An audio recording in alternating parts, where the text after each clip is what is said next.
Monsieur le président, messieurs les ministres, mes chers collègues, ce projet de loi de financement de la sécurité sociale rectificative pour 2023 est un véhicule législatif inadapté à son objet, qui consiste à faire travailler 2 années supplémentaires l'ensemble des Français. Le scénario de cette réforme est celui d'un mauvais film. Il commence mal et finira très mal pour le pays. Quant aux acteurs que vous avez recrutés, ils manquent de crédibilité. C'est votre cas, monsieur le président Retailleau, vous qui déclariez le 23 juillet dernier que les Républicains auraient une attitude sans complaisance avec le macronisme ni dogmatisme. C'est aussi votre cas, chers collègues de la majorité sénatoriale, qui travaillaient main dans la main avec le gouvernement pour faire adopter en commission mixte paritaire un texte qu'une majorité écrasante de nos concitoyens refuse. Après avoir défendu lors des élections présidentielles de 2017 et de 2022 l'allongement de l'âge légal de départ en retraite à 65 ans pour toutes et tous, vous vous alignez aujourd'hui sur le pouvoir en défendant l'abaissement de l'âge légal de la retraite à 64 ans et soi-disant mesures pour les carrières longues. Monsieur le ministre, les vrais acteurs, les bons acteurs sont dans la rue à l'appel de l'ensemble des organisations syndicales. C'est avec eux qu'il faut réécrire le scénario. Concernant le gouvernement, les cafouillages se sont multipliés ces dernières semaines, au point que même le président de la République s'est pris les pieds dans le tapis au salon de l'agriculture sur la pension minimale à 1 200 €.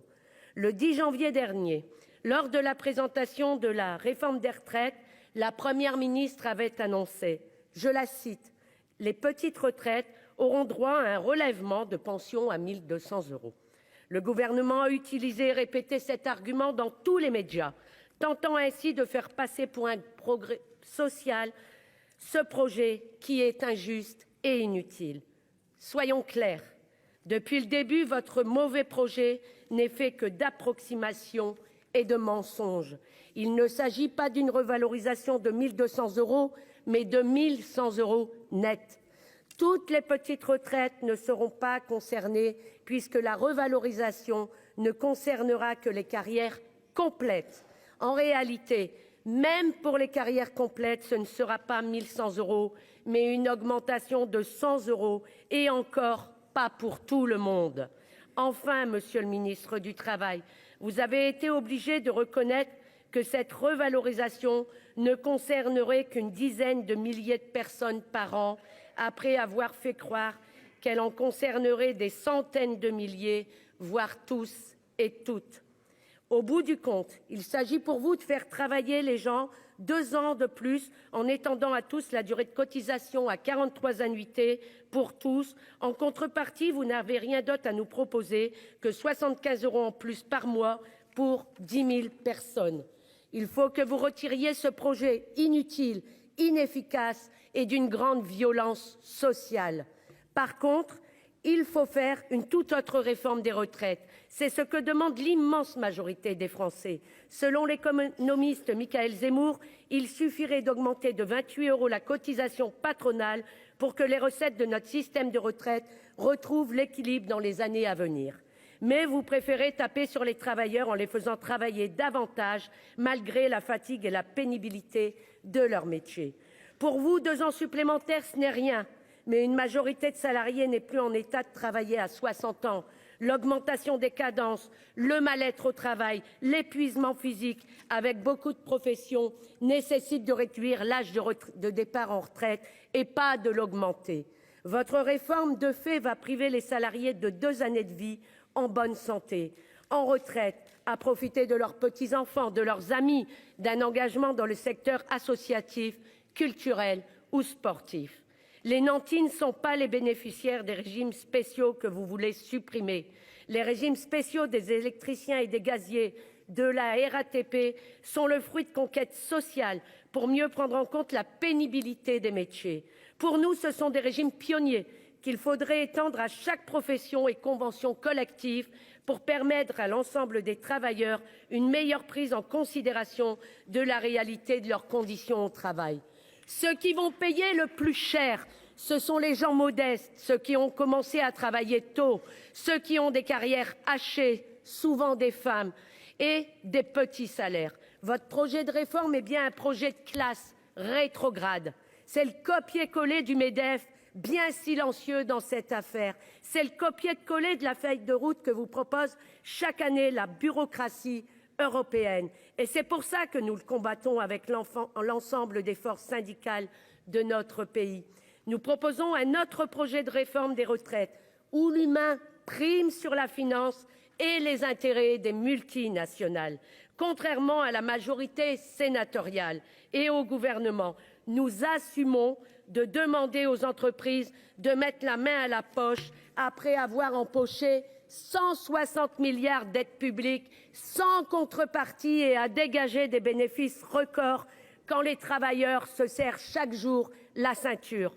Nous présenterons nos amendements alternatifs pour montrer que d'autres choix de société sont possibles pour financer notre système de retraite à la hauteur des enjeux du XXIe siècle. Nous proposons de mettre à contribution les revenus financiers du capital, les milliards de dividendes, d'augmenter la CSG sur le capital. Nous proposons de supprimer les dispositifs d'exonération de cotisations sociales patronales qui amputent le budget de la sécurité sociale de 75 milliards d'euros sans effet sur l'emploi et qui bénéficient surtout aux plus grandes entreprises. Nous proposons de conditionner les aides publiques à l'absence de délocalisation des emplois, à l'augmentation des salaires et de garantir l'égalité salariale entre les femmes et les hommes. De l'argent, il en existe. Si on décide d'aller le chercher et de s'en servir pour mener une réforme des retraites de progrès juste, en rétablissant l'âge légal de départ en retraite à 60 ans après 37 ans et demi d'années, de garantir une pension minimale au niveau du SMIC pour une carrière complète et à 85% du SMIC pour une carrière incomplète, de calculer les pensions sur les 10 meilleures années. Nous proposons également d'augmenter les salaires pour que les salariés puissent faire face à l'inflation et aussi accroître les ressources du système de retraite. Nous proposons de mieux prendre en compte la pénibilité en fixant des listes de métiers et de postes ouvrant droit au dispositif de départ anticipé, mais aussi en réformant complètement le compte pénibilité. Combien de salariés du bâtiment maniant des charges, travaillant au marteau-piqueur, combien de travailleuses de l'agroalimentaire travaillant de nuit dans le froid, d'ouvriers de fonderie dans la chaleur et postés, d'aides à domicile et j'en passe, se retrouvent sans aucun point après des années de travail sur leur compte pénibilité. Nous proposons de mieux prendre en compte la situation des familles monoparentales. Nous proposons de réviser le tableau des maladies professionnelles et de restaurer les CHSCT dans les entreprises. Je m'arrête là, mais la liste des propositions n'est pas exhaustive. Nous mènerons avec mon groupe une bataille parlementaire contre votre texte et défendrons chacun de nos amendements pour faire des contre-propositions à vos mauvais coups. L'examen du texte au Sénat, pour vous, ne sera pas un long fleuve tranquille. Vous devrez compter sur nous pour vous rappeler que comme 66% des Français et des millions de manifestants le 7 mars, nous sommes opposés à votre réforme. Vous devrez compter sur l'ensemble des sénatrices et des sénateurs du groupe communiste, républicain, citoyen et écologiste pour s'opposer avec force et détermination à votre réforme impopulaire, refusée par 9 salariés sur 10. Celle-ci est injuste et elle sera inefficace. En démocratie, il faut écouter la voix du peuple qui s'exprime avec force.